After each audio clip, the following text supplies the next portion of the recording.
So hello everyone, my self Aman Singh, second of MBBS student at KGMU Lucknow. तो organic chemistry में हम लोग जो सिमिलर लुकिंग रिएक्शंस देख रहे हैं, वैसे काफ़ी सारे रिएक्शन है मेरे पास। तो आप काफ़ी सारी वीडियोज इस पर अपलोड हो भी चुकी हैं, तो आप उनको जरूर से देखो। ठीक है, जितने पार्ट मैं इसमें करा दूंगा, ठीक है, छोटे छोटे वीडियो करा रहा हूँ, उतने आप सारे देख लो।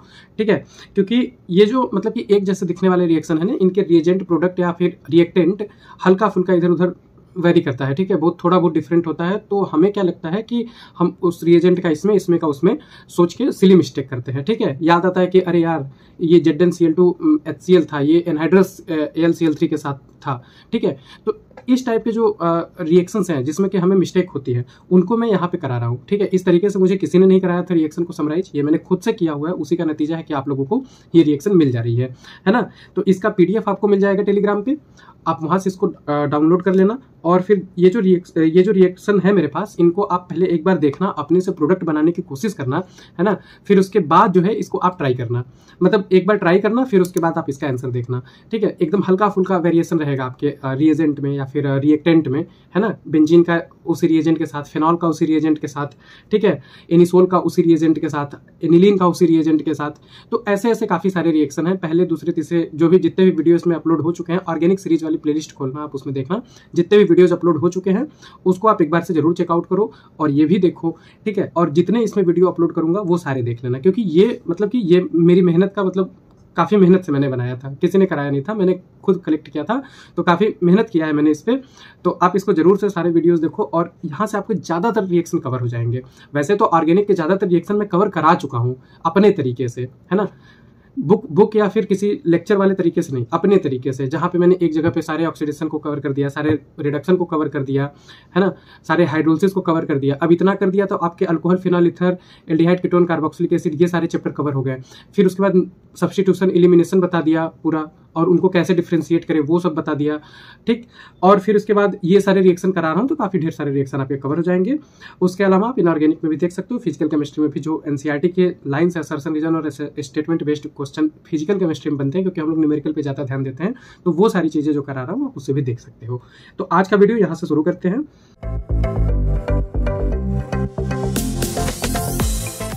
तो सबसे पहले मैंने यहाँ पे देखो ये क्या लिया है, इलेक्ट्रोफिलिक सब्स्टिट्यूशन के रिएक्शंस हैं, हेलोजिनेशन वाले।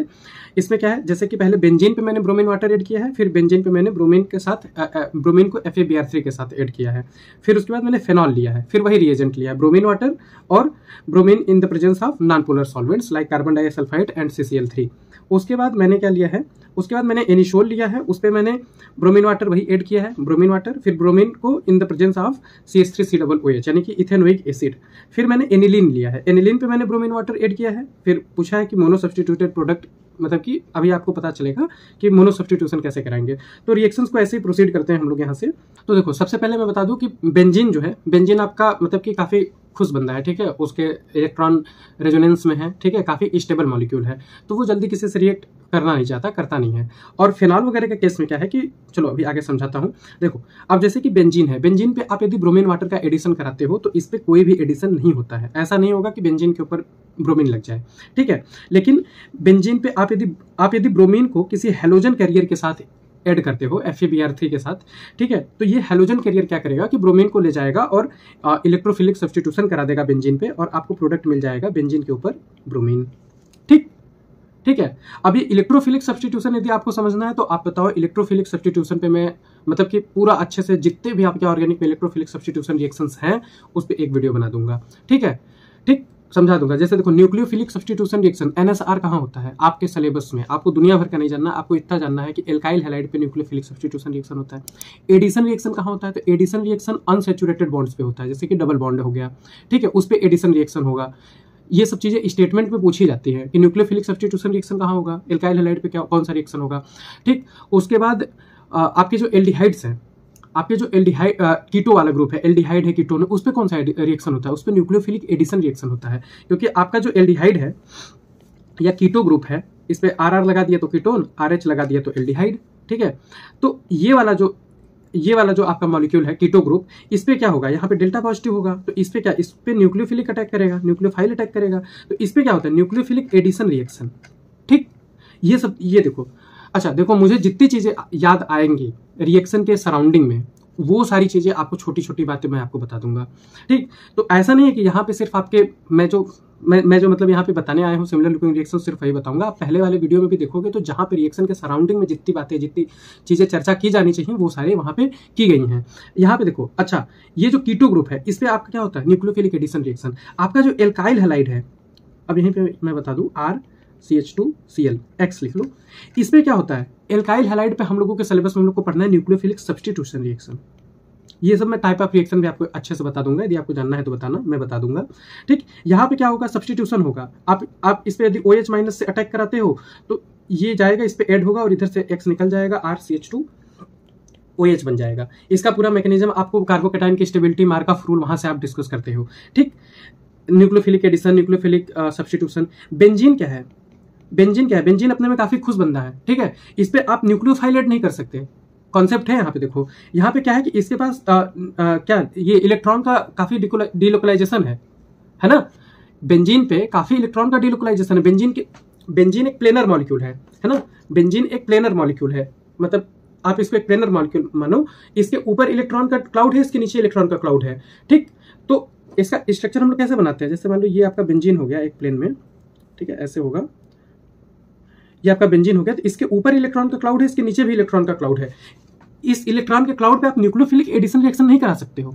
आप यहाँ पे न्यूक्लियोफिलिक एडिशन रिएक्शन करा सकते हो बिकॉज यू आर, यहाँ पे आपको क्या दिख रहा है, डेल्टा पॉजिटिव है ना, delta positive, nucleophile negative charge, positive charge attract करेंगे, न्यूक्लियोफाइल जाएगा, अटैक करेगा, ये बॉन्ड इधर खोलेगा, ये OH में कन्वर्ट कर देगा, ऐड हो जाएगा, सब्स्टिट्यूट नहीं करेगा किसी को।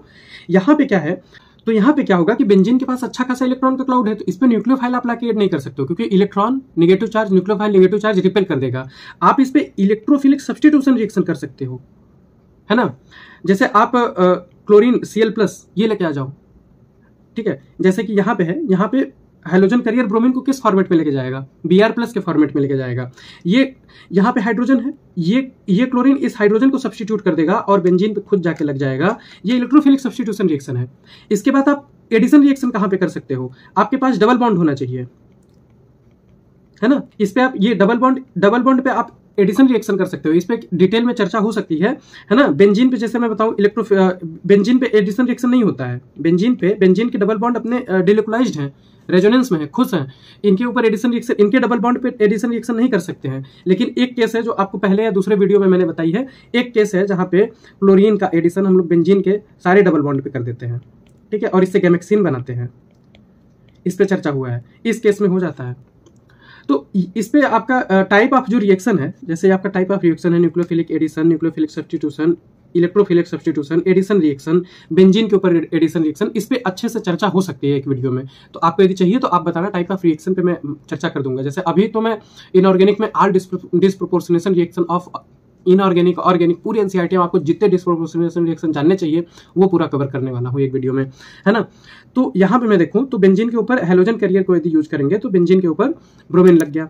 इसके बाद मान लो फेनॉल है। अब फेनॉल क्या करता है, फेनॉल के पास ऑक्सीजन के पास ये लोन पेयर्स हैं। ये लोन पेयर रिंग में जाएंगे, डिलोकलाइज होंगे, रेजोनेंस होगा, तो ये लोन पेयर आके यहाँ पे डिलोकलाइज होंगे बेंजीन के रिंग में। इससे क्या होगा कि इस पे ये इलेक्ट्रॉन की डेंसिटी बढ़ाएंगे, इस पे ये इलेक्ट्रॉन की डेंसिटी बढ़ाएंगे, जिससे इलेक्ट्रॉन ज्यादा रिएक्ट कौन करेगा, मतलब यदि कोई पॉजिटिव चार्ज अटैक करेगा तो निगेटिव इलेक्ट्रॉन के क्लाउड पे ही तो अटैक करेगा, इलेक्ट्रॉन को ही तो देख के अट्रैक्ट होगा पॉजिटिव चार्ज निगेटिव पे, तो इसकी रिएक्टिविटी को बढ़ा देगा। और ये क्या है, ये आपका इलेक्ट्रोफिलिक सब्स्टिट्यूशन रिएक्शन ही तो है, इलेक्ट्रोफाइल ही तो आ रहा है, ब्रोमीन प्लस ही तो आ रहा है, Br+ ही तो आ रहा है। तो यहाँ पे क्या होगा कि यदि इलेक्ट्रॉन डेंसिटी बढ़ जा रही है तो ये रिंग रिएक्टिव हो गई, बेंजीन की रिंग रिएक्टिव हो गई, तो आपको प्रोडक्ट में क्या मिल जाएगा, आपको देखो बेंजीन ब्रोमीन वाटर के साथ रिएक्शन नहीं कर रहा था क्योंकि वो कम रिएक्टिव था, वो स्टेबल था, वो अपनी दुनिया में खुश था। लेकिन फेनॉल की आपने रिएक्टिविटी बढ़ा दी, तो सिर्फ ब्रोमीन वाटर यूज करने से आपके बेंजीन के ऊपर ब्रोमीन का इलेक्ट्रोफिलिक सब्स्टिट्यूशन रिएक्शन हो गया। और इतना ही नहीं हुआ, बेंजीन की रिएक्टिविटी इतनी ज्यादा बढ़ा दिए हैं हम लोग कि इस पे, एक सेकेंड, इसको मैं ऐसे लिख लूं कि ये आपका फेनॉल था, वेट अ मिनट, ये आपका फेनॉल था, इसके ऊपर ब्रोमीन का इलेक्ट्रोफिलिक सब्स्टिट्यूशन हो गया, ठीक है। और ये OH क्या है, ये ऑर्थो पैरा डायरेक्टिंग है, तो सिर्फ एक ऑर्थो पोजीशन पे नहीं, पैरा पे भी गया, ऑर्थो और दोनों ऑर्थो पोजीशन पे भी गया, दोनों ऑर्थो पे भी गया और पैरा पे भी गया, ठीक है। तो इतना ज्यादा एडिशन हो गया इस पे। हमको अब हम ये पूछे कि अब हमको मोनोब्रोमिनेशन कराना है, मोनो हेलोजिनेशन कराना है, तो कैसे कराएंगे? तो भैया मोनो सब्स्टिट्यूशन कराने के लिए, मोनो हेलोजिनेशन कराने के लिए आप क्या करोगे, इसको नॉन पोलर सॉल्वेंट जैसे कि कार्बन डाइसल्फाइड या फिर CCl3 इसमें यूज करोगे, है ना। इसमें जब आप यूज करोगे तो आप बेंजीन के ऊपर, आपको बेंजीन के ऊपर एक ब्रोमीन मिल जाएगा, मोनो सब्स्टिट्यूटेड प्रोडक्ट मिल जाएगा। ठीक, यहाँ पे इतनी बातें चर्चा हुई। अब इसके बाद बात करें कि अपने एनिसोल की, ठीक है, एनिसोल, ठीक है, बेंजीन के ऊपर ये ईथर वाला ग्रुप OCH3। तो इसमें देखो, आपको ब्रोमीन वाटर यदि इसमें यूज करेंगे तो इसका रिएक्शन तो NCERT में नहीं दिया है, आपको नहीं पढ़ना है, ठीक है, इसका रिएक्शन आपको नहीं पढ़ना है। हालांकि ब्रोमीन वाटर है तो इस पर ज्यादा ही ब्रोमिनेशन कराएगा, ठीक है, लेकिन आपको ये रिएक्शन दिया है कि यदि आपको एनिसोल के ऊपर ब्रोमीन ऐड कराना है, मोनो हेलोजिनेशन कराना है, तो आप इसमें क्या यूज करोगे, bromine in the presence of ethanoic acid. ठीक है, आप यदि ये यूज करते हो तो आपका ये हो गया एनिसोल, और इस पे पैरा पोजीशन पे आपका क्या लग जाएगा, ब्रोमीन लग जाएगा। ठीक है, इस पे पैरा पोजीशन पे क्या लग जाएगा, आपका ब्रोमीन लग जाएगा, और इसके साथ ऑर्थो प्रोडक्ट भी मिलेगा।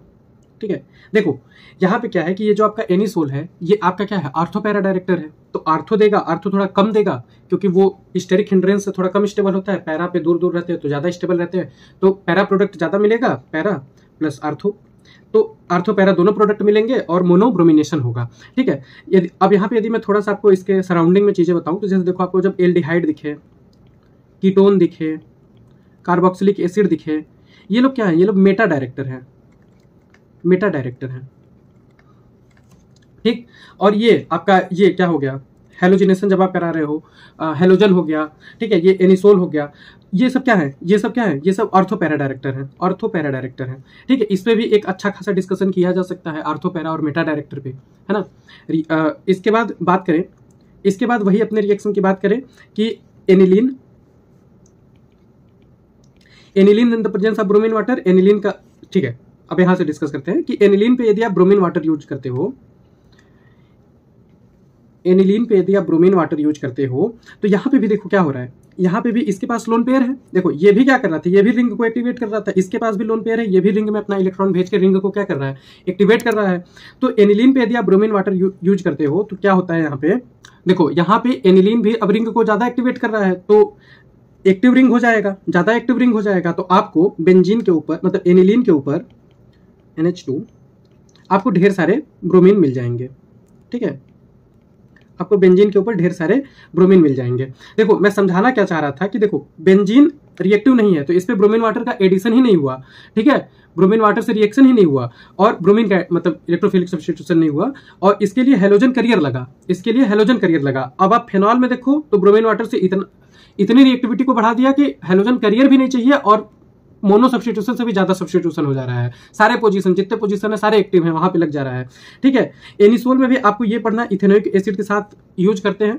ठीक है, एनिलीन भी क्या कर रहा है, इतना ज्यादा रिंग को एक्टिव कर दे रहा है कि आपको हेलोजन करियर की भी नहीं जरूरत पड़ रही है, और फिर भी मतलब कि सारे पोजीशन पे ब्रोमीन लग जा रहा है। अब इसमें मोनो सब्स्टिट्यूशन कैसे करते हैं, इसकी यदि बात करें, इसमें क्या करते हैं कि जो आपका एनिलीन है, इसमें क्या करते हैं कि इसमें जो आपका एनिलीन है इसको पहले हम CH3CO ट्वाइस O, ठीक है, ये आपका क्या हो गया, एनहाइड्राइड हो गया। ठीक है, एनहाइड्राइड हो गया, तो इसको इन द प्रेजेंस ऑफ पिरिडीन, ये आपको याद रखना है। ठीक है, इन द प्रेजेंस ऑफ पिरिडीन, इससे रिएक्शन कराएंगे पहले, तो आपका क्या होगा कि जो आपका एनिलीन है, बेंजीन के ऊपर NH2 है, इसके साथ साथ ये NHCO CH3, इस पे ये ऐड हो जाएगा। थोड़ा सा यदि मैं इसको एडजस्ट करूं, ये ऐड हो जाएगा। ठीक है, अब ये क्या है कि ये जो ग्रुप है आपका, ये इसकी रिएक्टिविटी को कम कर देगा। ठीक, ये ग्रुप जो है ये इसकी रिएक्टिविटी को कम कर देगा। क्यों? क्योंकि पहले तो इसके सारे इलेक्ट्रॉन इधर रिंग में जा रहे थे। ठीक, पहले तो इसके सारे इलेक्ट्रॉन रिंग में जा रहे थे और रिंग को एक्टिव कर रहे थे। यहाँ पे क्या होने लगा कि इसके इलेक्ट्रॉन जो हैं इधर भी रेजोनेंस में जाने लगे हैं। ठीक, तो इससे क्या हुआ कि रिंग की एक्टिविटी कम हो गई, रिंग कम एक्टिव हो गया। अब इसमें क्या होगा कि अब इसमें जब आप अपना ब्रोमिनेशन कराओगे, इसमें आप ब्रोमीन ऐड करोगे इन the presence of ethanoic acid, तो आपको मोनोब्रोमिनेशन मिल जाएगा।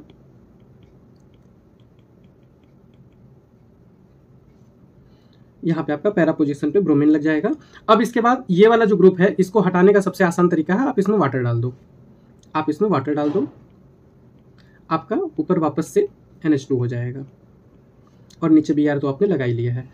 अब देखो ये जो है ये ग्रुप प्रोटेक्ट करता है, ठीक है। ये ग्रुप क्या करता है, ये ग्रुप क्या करता है कि इसको मतलब कि इस रिंग की एक्टिविटी को कम कर देता है, यही आप काम करते हैं। और ये ऑर्थो पैरा डायरेक्टिंग भी है, ठीक है।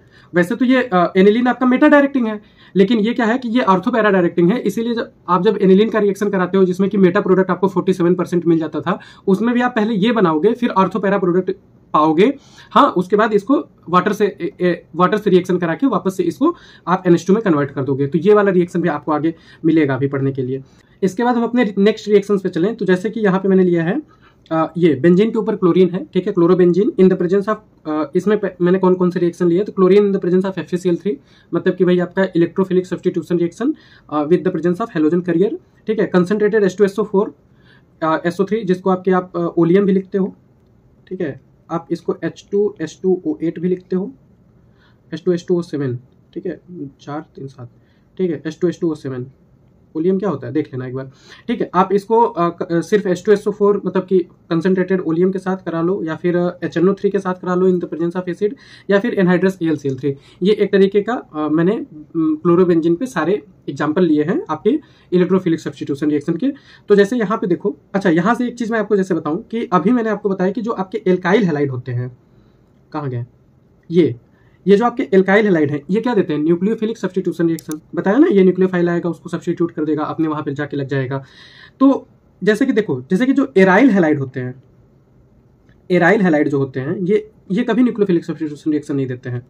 ये NSR न्यूक्लियोफिलिक सब्स्टिट्यूशन रिएक्शन नहीं देते हैं, ठीक है। कह रहा हूं ना, इस पे एक अच्छा खासा लेक्चर बन सकता है, ठीक है, कि NSR ESR, ठीक है, EAR electrophilic addition reaction, nucleophilic addition reaction.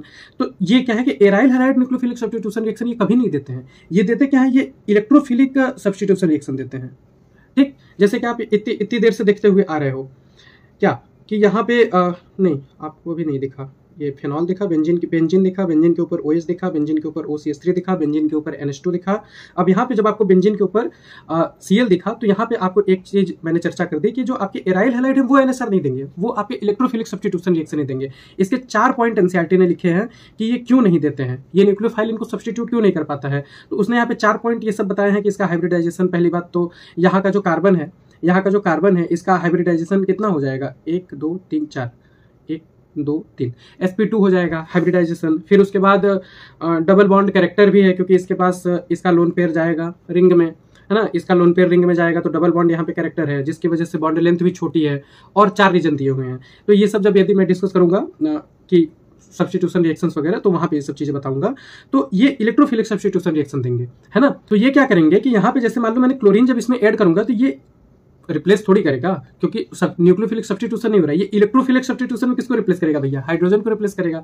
तो ये इसको रिप्लेस करेगा और यहाँ पे आके लग जाएगा। ये यहाँ के जो हाइड्रोजन है इनको रिप्लेस करेगा और इन पे आके अपना इलेक्ट्रोफिलिक सब्स्टिट्यूशन रिएक्शन दिखाएगा। इसको इरेज कर दूं, ठीक है। तो ये सब छोटी छोटी चीजें जितनी भी आपके सराउंडिंग में हो सकती हैं, किसी मतलब मेरा मोटो ये है कि आपको, जैसे कि मैं यहाँ पे चार्ट के फॉर्म में चीजें करा रहा हूँ, है ना, ढेर सारे रिएक्शंस को, एक जैसे रिएक्शन को, कंफ्यूजिंग रिएक्शन को एक जगह करा रहा हूँ, उसके अलावा उसमें क्या छोटी छोटी बातें आपको जाननी चाहिए, या फिर क्या क्या चीजें, मतलब वही बात कि आपको क्या क्या चीजें नोटिस में रहनी चाहिए और उसके सराउंडिंग में क्या क्या बातें होनी चाहिए, वो सब भी बता रहा हूँ।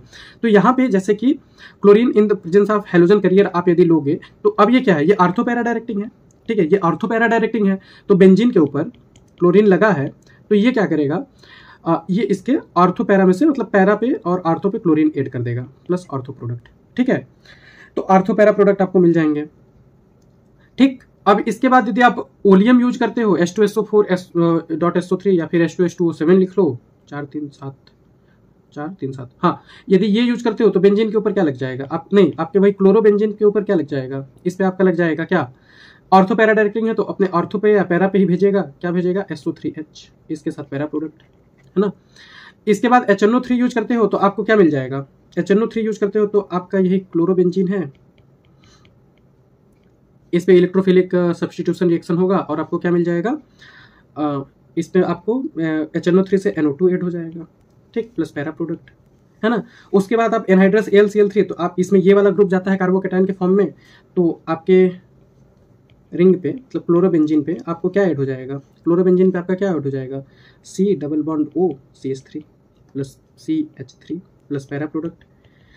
तो ये सारी चीज़ें यहाँ पे डिस्कस की जा सकती हैं। इसके अलावा जैसे कि आपको बताऊँ, आपको ये पता होना चाहिए कि यहाँ पे आपका क्लोरीनियम आयन के हैलोजन किसमें, क्लोरीनियम के फॉर्म में जाता है, ब्रोमीन ब्रोमीनियम के फॉर्म में आता है, इलेक्ट्रोफाइल के फॉर्म में आएगा तभी तो हाइड्रोजन को सब्स्टिट्यूट करेगा, इलेक्ट्रोफिलिक सब्स्टिट्यूशन रिएक्शन।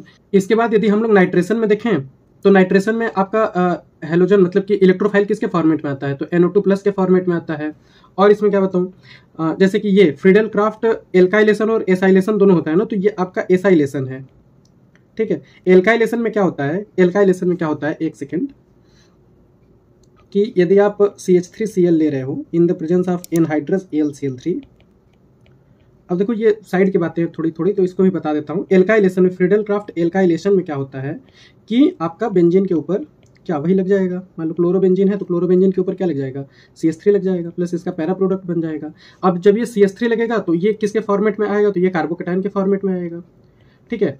और एसाइलेशन में क्या है कि ये जो आपका CH3C डबल बॉन्ड O आ रहा है ऐड होने के लिए, ये इसके ऊपर कोई पॉजिटिव चार्ज नहीं होगा, तो इसमें आप मिस्टेक कर सकते हो, तो ये डायरेक्ट इसी फॉर्मेट में आएगा।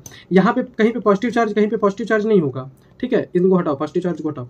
इसके पास आप देखो ना डायरेक्ट, इसके पास आपके क्या है कि ऑक्सीजन इलेक्ट्रोनेगेटिव है तो इलेक्ट्रॉन अपनी तरफ खींच रहा है, तो यहाँ पे डेल्टा पॉजिटिव आ रहा है, तो इसके पास ऑलरेडी डेल्टा पॉजिटिव है, तो ये डेल्टा पॉजिटिव जाके ऐड हो जाएगा इलेक्ट्रोफाइल के तौर पर, ठीक है। आप यहाँ पे मिस्टेक क्या कर सकते हो कि यहाँ पे आप ये बना सकते हो कि ये SO3 प्लस के फॉर्मेट में आता है, नहीं, ये मैंने एक बार गलत किया था टेस्ट में, ये यहाँ पे SO3 के फॉर्मेट में आता है, ठीक है। आप इसमें देखोगे तो सल्फर के ऊपर ऑलरेडी काफ़ी सारा पॉजिटिव चार्ज है, ठीक है। यदि सल्फर का हम ओपन स्ट्रक्चर बनाए तो काफ़ी सारा ऑक्सीजन जो है इलेक्ट्रोनेगेटिव है, तो इलेक्ट्रॉन अपनी तरफ खींच रहा है, तो सल्फर के ऊपर अच्छा खासा पॉजिटिव चार्ज है, तो वो डायरेक्ट SO3 के फॉर्मेट में आता है। तो आज का मतलब लेक्चर यहीं पे हम लोग खत्म करते हैं, ठीक है। ये सब चीज़ें मैंने खुद से कलेक्ट की हैं यार, खास तौर से देखो जब आपको कराया जाता है, मैंने भी काफ़ी सारे लेक्चर्स अटेंड किए हैं, काफ़ी पढ़ा है मैंने, तो मेरे को हर जगह क्या होता है, दिक्कत क्या होती थी कि एक्स्ट्रा पढ़ाते हैं यार, ठीक है। मैं ना एक्स्ट्रा पढ़ाता ना पढ़ने की सजेशन देता हूँ, ना मैं पढ़ाता हूँ, पढ़ाता भी नहीं हूँ, है ना। तो एक्स्ट्रा मत पढ़ो, जितना है उतना ही पढ़ो। जो भी चीज़ें मैं बताता हूँ वो आपके रिलेवेंट की होती है। अब इतनी चीज़ें आपको छोटी बहुत चीज़ें आनी चाहिए थोड़ी बहुत, तो ये सारी चीज़ें मैंने यहाँ पे कवर कर दी। इसके बाद अगला वीडियो भी हम लोग कवर करेंगे। अगला वीडियो आएगा ऑर्गेनिक केमिस्ट्री मतलब सिमिलर लुकिंग रिएक्शंस का अगला पार्ट आएगा, उसमें भी देखेंगे काफ़ी सारे रिएक्शन। मेरे पास ढेर सारे रिएक्शन हैं जो भी कवर करने हैं। तो ऐसे ही छोटे छोटे वीडियो में अपने चीज़ों को क्लियर करते चलो। लास्ट का समय है, इस PDF इसका ले लेना टेलीग्राम से, ठीक है। वहाँ पे फिर इसको रिएक्टेंट मैंने ब्लैक कलर से लिखे हैं, ठीक है। रिएक्टेंट लिखना, फिर उसका प्रोडक्ट बनाने की कोशिश करना और पेज पे लिखो, लिख के रिएक्शन को याद करो, यही एक तरीका है। इसके अलावा फिजिकल केमिस्ट्री की थ्योरी जरूर से देख लो, है ना, ठीक है। इसके बाद एक इनऑर्गेनिक की भी वीडियो आएगी, उसमें MOT वगैरह बताना है, और एक इनऑर्गेनिक में वो डिस्प्रोपोर्शनेशन रिएक्शन, एक्चुअली उसमें इनऑर्गेनिक ऑर्गेनिक हर जगह से सारे NCERT में जहाँ जहाँ दिया है डिस्प्रोपोर्शनेशन रिएक्शन, जितना आपको पता होना चाहिए, क्योंकि इंटरमीडिएट ऑक्सीडेशन स्टेट का होता है तो पता नहीं चल पाता ना कि कौन कौन सा इंटरमीडिएट ऑक्सीडेशन स्टेट कैसे कैसे डिस्प्रोपोर्शनेट करेगा, तो वो सारी रिएक्शन भी मैं कराऊंगा, ठीक है। तो ऐसे ही पढ़ते रहो लेक्चर ध्यान से, ठीक है। छोटे छोटे वीडियो में करा देना हूँ, तो जितने पार्ट आएंगे सारे देख लेना, ठीक है। अच्छे से पढ़ते रहो, अच्छा परफॉर्म करके आओगे पेपर में, ठीक है। Thank you.